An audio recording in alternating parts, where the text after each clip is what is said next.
Fala, povo! Chegamos finalmente ao último método de dimensionamento, né? Choques, que vai ser para evitar choques elétricos, né? Que formalmente a gente vai chamar isso de contatos indiretos, né? E o que esse método vai trazer para nós? Bom, novamente ele vai trabalhar mais com a proteção do que efetivamente com o dimensionamento dos condutores, certo? E o requisito básico para essa proteção são dois. Primeiro, nós temos que garantir a equipotencialização da proteção. O segundo, nós temos que garantir o seccionamento automático dessa proteção. O que é a equipotencialização? A equipotencialização é você garantir que toda e qualquer massa metálica da sua edificação esteja conectada ao terra, né, ao barramento de aterramento, certo? Isso vai incluir, se tiver tubulação de gás, vai estar conectado no aterramento, né? Deixa eu pegar aqui o meu apontador.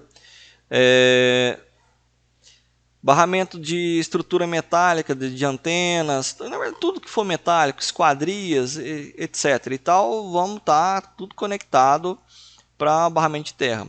Com isso, você cria um caminho fácil, caso haja uma fuga de corrente, para o terra, evitando que esse percurso seja feito pelo corpo, né, humano em contato ali com um equipamento possivelmente energizado.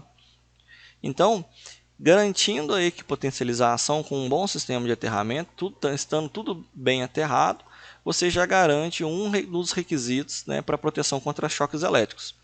O segundo requisito ele é dividido em duas partes. Você pode garantir o seccionamento automático usando dispositivos de proteção com sobrecorrente, né, usando, nesse caso, disjuntores, ou garantir essa proteção, esse seccionamento automático, usando dispositivos de proteção com corrente diferencial, né, que a gente chama de DR, certo? Se vocês estiverem utilizando o primeiro critério, né, esse seccionamento automático por disjuntor, vocês têm que cuidar para o circuito não ficar comprido demais, porque se ele ficar muito grande, né, ter um comprimento exageradamente grande, para esse critério, a impedância do cabo pode ser grande a tal ponto que quando acontece uma fuga de corrente ou um contato indireto, por exemplo, a criança vai lá e encosta na tomada, essa tomada está lá no final do circuito, né? A impedância total, né, do circuito até naquele ponto de tomada, até onde a criança vai colocar a mão, seja grande ao ponto de a corrente que vai circular pelo braço ou o dedo da pessoa que colocou a mão ali na tomada não seja significativa o suficiente para desarmar o contato térmico do disjuntor. Por isso que a gente analisa o máximo comprimento que o disjuntor consegue, vamos usar o termo enxergar, certo? Para que ele consiga desarmar, né? Para que essa proteção seja efetiva. Dessa forma, nós temos duas opções de fazer essa verificação. Ou nós fazemos a verificação tendo uma seção já definida, eu verifico o comprimento máximo que ela pode ir. Por exemplo, circuito de tomadas, estamos usando seção de 2,5. Então, beleza. A gente trabalha com seção de 2,5 e vê até onde esse comprimento do circuito pode ir, né? O circuito pode chegar. Ou então a gente faz o contrário. Você tem um circuito já passado, então você já tem o comprimento do circuito e você vai só conferir qual que é a seção mínima nessas condições de instalação, né, que o disjuntor consegue enxergar, consegue proteger para esse comprimento que você já tem no seu projeto, já está ali colocado, certo? Quais são os outros valores aqui da equação, né? A corrente vai ser a corrente de atuação instantânea do disjuntor, e aí você tem aqui, né, para a curva B é o 5 IN, para a curva C é o 10, para a curva D é o 10 também. Aqui eu acho que é o maior valor. Aqui eu acho que é 20. Vou conferir isso aqui para vocês. E vocês têm dois esquemas de aterramento. Então, esse aqui para o esquema de aterramento TT, TN, né? E esse aqui para o esquema de aterramento IT. Certo? Essa é a primeira parte, né? Por seccionamento automático por disjuntor. Tá? Bom, ele tinha uma outra possibilidade. A outra possibilidade é fazermos o seccionamento automático por DR. Se a gente usar o DR, aí facilita muito a nossa vida em questão de dimensionamento. Porque aí o DR ele já vai fazer essa proteção, fazendo com que essa regra do seccionamento automático seja atendida. Tá? E como é que funciona o DR? Bom, o DR a gente chama ele de dispositivo diferencial residual. Tá? Ele é um equipamento que vai comparar a corrente que entra e a corrente que sai dele. Se por acaso for diferente, ele desarma. Né? Então, se a corrente que está entrando 10 A e está saindo 9,7, ele já vai entender que esse 0,3 que se perdeu no meio do caminho é uma corrente de fuga, né, que não deveria estar acontecendo, e ele vai desarmar. O disjuntor ele protege contra curto e contra sobrecarga. O dispositivo diferencial residual ele protege contra a fuga de corrente, com essa diferença de corrente que entra e que sai. Vocês vão encontrar no mercado, então, disjuntores, proteção contra curto e contra sobrecarga, e dispositivos DRs, que são somente para proteção contra corrente de fuga. Tá? Existe também o equipamento que a gente chama de disjuntor diferencial residual, onde ele vai agrupar num único equipamento as três funções. Quais funções são essas? Curto, proteção contra sobrecarga e proteção diferencial residual, que vai ser a proteção contra a corrente de fuga. Certo? Aí esse é um equipamento específico e a gente vai chamar ele de disjuntor diferencial residual, né? O disjuntor DR. Certo? Então são esses três equipamentos que a gente vai encontrar no mercado. O DR, então vocês vão ver ele, na verdade, ele pode vir ou no formato tetrapolar ou no formato bipolar. Tá? Se for fase e neutro, vocês vão usar o bipolar. Se for fase e fase, vocês vão usar o bipolar. Se for duas fases e o neutro, vocês vão usar o tetrapolar. Se for três fases e o neutro, tetrapolar. Ok? Então, eles vêm somente nessas duas configurações, ou tetrapolar ou o bipolar.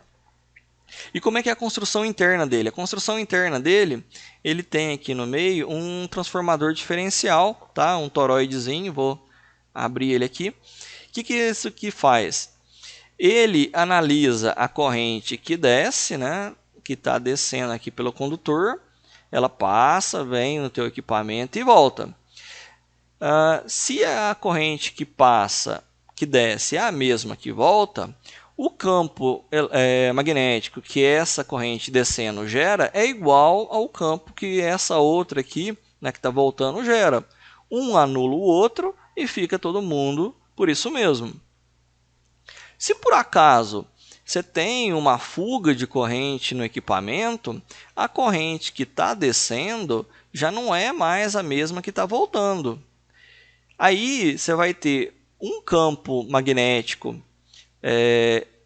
diferente, né, maior do que está descendo do que o que está voltando. Então, a diferença entre as duas já não vai dar zero mais. Esse toroide vai amplificar essa diferença, né, induzindo uma corrente no secundário dele aqui, fazendo com que essa solenoidezinha na ponta desarme a chave, né, desarme o circuito. Tá? Então, qualquer coisinha aqui, qualquer diferença, né, dependendo da sensibilidade dele aqui, já é suficiente para poder amplificar isso aqui e desarmar o nosso DR. Ok?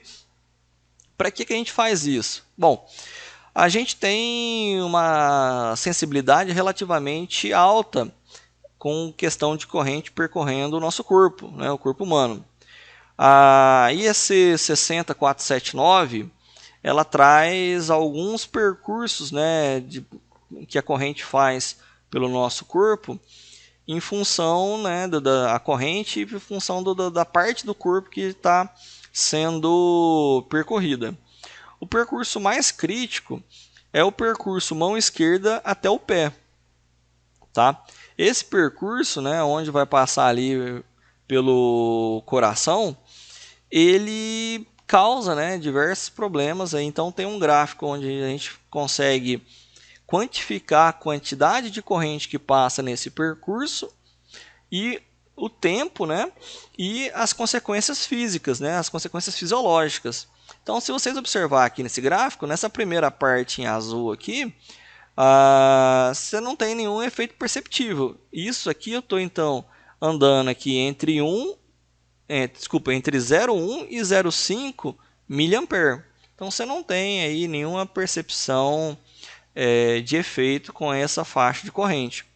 Agora, nessa faixa verdinha, entre 0,5 até aqui 500 mA, tá? Você já tem alguns efeitos, mesmo que não sejam danosos, né? Você já sente um formigamento, você já sente um certo desconforto, tá? E isso aqui depende do tempo também. Então, 200 mA, né? Você vai bem se for só por 50 milissegundos, né? Nesse percurso, né? Você coloca aqui 200 mA, ele vai pegar nesse pontinho aqui e aí a gente anda para cá, vocês vão ver que a gente vai só 50 milissegundos. Então aí já é alguma coisa. Nessa faixa amarela do gráfico, né? Então nessa faixazinha amarela do gráfico, as coisas aqui já ficam bem mais interessantes. Então você já tem risco, né? Parada cardíaca, parada respiratória, contrações musculares mais fortes, né? Severas, né? Mas essas situações, né? Esses efeitos, geralmente, né? São reversíveis, tá? Nessa faixazinha aqui. Já é um negócio bacana. Já na parte 4, que é essa parte vermelhinha aqui, essa aqui já é bem mais complicada. Você tá aqui nessa parte, é muito mais fácil, né, a gente bater com as 10 aqui e não suportar. Então nessa faixa 4 aqui, você tem fibrilação cardíaca, parada respiratória, e nessa parte normalmente já é irreversível. Então se você der a sorte, você ainda escapa, mas aqui já é complicado. Então qual que é aqui, ó, 1000 mA, né? É 1 amperzinho aqui, ó, 1 ampere passando nesse percurso já é suficiente para vocês, né, encaixotar, tá? Não precisa ir muito longe não. Então tá aqui, ó, 100 mA, tá? Por meio segundo, tá? 0,5 segundo, já entra aqui na faixa vermelha. 50 mA, ó, por 1 segundo já é suficiente para você entrar aqui nessa faixa de risco, tá? A bateria do celular de vocês tem uma capacidade de miliampere maior que isso, tá? Mas aqui, ó, por que eu não tomo choque, não morro quando em contato com a bateria? Porque a tensão nos terminais da bateria é pequeno, né? Então a resistividade da nossa pele e do nosso corpo nesse trajeto é relativamente alta. A nossa resistência cai muito se nós estivermos com o corpo molhado ou tiver algum ferimento na hora do contato, ok? Então a chance da gente sofrer algum acidente é bem grande quando está nesse trajeto percurso mão esquerda pé. Ainda está aqui as faixas de atuação DR, que seriam essas curvas 5 e 6, são essas que estão aqui marcadas, já está na faixa de 30 mA. Tá? Se vocês pegar aqui 30 mA, o DR, né, que seria esse pedacinho aqui, ele já atua aí em 50 milissegundos. Tá? Com 30 mA, o DR atuaria já em 50 milissegundos.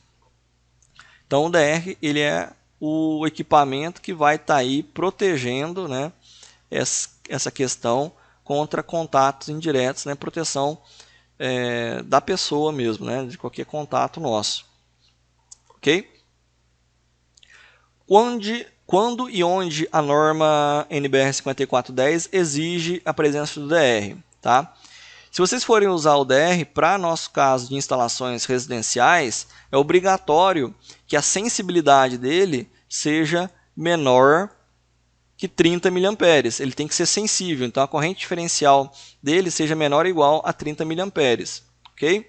Então, já para poder entrar em consonância com esse gráfico nosso aqui, tá?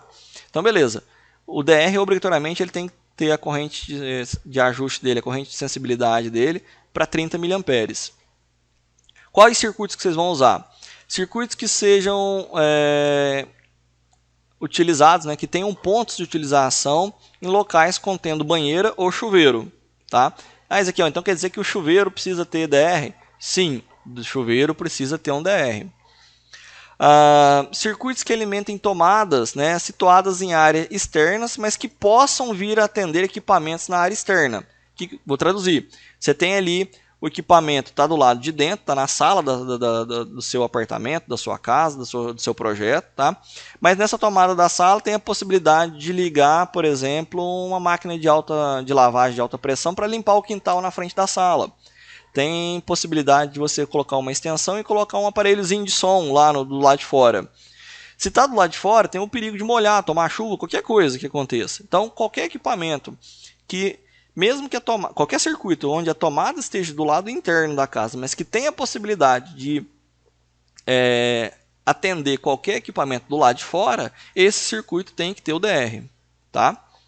O circuito do portão eletrônico, se está do lado de fora, tem que ter o DR, enfim. Tá? Qualquer circuito residencial que atenda os pontos que estejam situados na cozinha, na copa, na lavanderia, na área de serviço, garagem ou qualquer outra dependência que possa ter contato com água, certo? Seja uma água o tempo todo, né? Aí sauna, qualquer coisa do tipo, ou que esteja sujeito à lavagem, ou obrigatoriamente tem que ter o DR, tá? Circuitos em edificações não residenciais, ou seja, estruturas comerciais, industriais, que seja, né? Não é residência, mas que vai servir cozinha, copa-cozinha, mesma coisa do item anterior, também é obrigatório o uso de DR. Tá? Então, para resumir isso tudo, se vocês estão com dúvida, se tem a possibilidade de molhar, de ter contato com umidade ou água, usa DR. Certo? Essa é a regra de ouro nossa com relação à segurança dos indivíduos em relação à norma de instalação elétrica. Ok?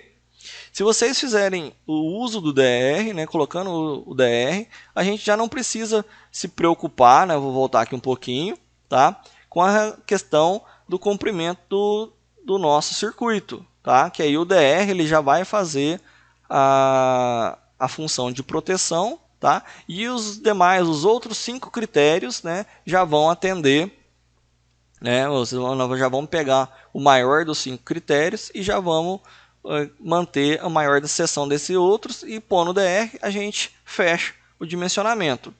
Tá? Então vejamos aqui as 5 condições. Tá? E com isso, né, nós passamos por todos os dimensionamentos, né, por todos os seus critérios, garantindo que o nosso condutor fase esteja dimensionado. Dentre cada um desses 6 critérios, o que tiver a maior seção será a seção que nós vamos utilizar para aquele circuito. Beleza? Encerramos assim a parte de dimensionamento do condutor fase. Resta dimensionar o condutor neutro, o condutor de proteção e o eletroduto. Beleza? Nos próximos vídeos, né, nós vamos trazer justamente esse dimensionamento. Vamos dimensionar então o neutro, o condutor de proteção, o vulgo terra, e o eletroduto por onde vai passar esse cabeamento todo. Ok? Grande abraço, nos vemos na próxima.